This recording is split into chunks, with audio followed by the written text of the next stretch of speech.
Energy infrastructure here at home is expanding in a big way, but a new rule proposed by the U.S. Fish and Wildlife could upend drilling in the Permian Basin. ABC Big 2's Garrett Hoddle has that story and more in this week's Powering the Permian report. Well, construction of a new natural gas processing plant in the Midland Basin, more excessive heat taxing the Texas energy grid, and a lot about a lizard and life right here in the Permian Basin. Those are just some of the stories in this week's Powering the Permian report.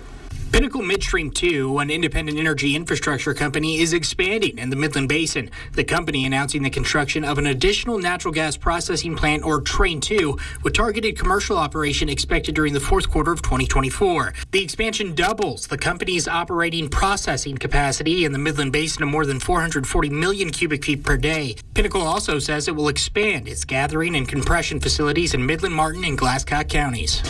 I don't think so. We've in years past, one of the failings is it's the mix between traditional generation and wind and solar. On the heels of new records for peak energy demand in Texas, new energy conservation requests from energy providers, there's more concern of the potential for rolling blackouts. And even though we have exceptional heat right now and expected really high demand, we also have expected huge forecasts for wind and solar. Energy expert Don Whaley says renewables are providing enough energy to ease any concern of rolling blackouts. The Public Utility Commission of Texas, which oversees ERCOT, also has a rule where an electric utility cannot deliberately disconnect a customer anywhere in service during an extreme weather event like an excessive heat warning. Well, that's certainly what they like people to believe. The rule also applies when the National Weather Service issues a heat advisory or when an advisory is issued on one of the preceding calendar days. Still, Whaley says accidents happen. Summer is far from over, and Texans should take conservation notices seriously to ensure the unlikely doesn't become reality. A couple of weeks ago, we had prices spike up significantly and stay there for about 5 hours. And it was because we had a conventional unit, a coal plant down in Victoria, go down 600 megawatts. And when you're right there on the cusp, things happen.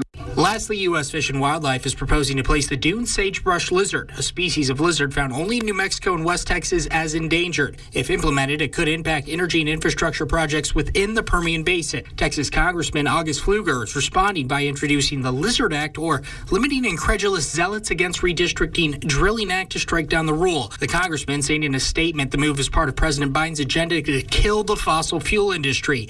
As of December 31st, more than 3 million acres have been enrolled in a partnership with the oil and gas industry to protect the dune sagebrush lizard. Remember, you can find a full write-up of these stories and the latest on the industry that's running West Texas just by going to the Powering the Permian Reports tab on yourbasin.com. For ABC Big 2 News, I'm Garrett Hoddle. Thank you for that, Garrett. Remember, you can catch all of these reports every Wednesday night right here on ABC Big 2 News at 6. Also, check out all of the reports online at yourbasin.com.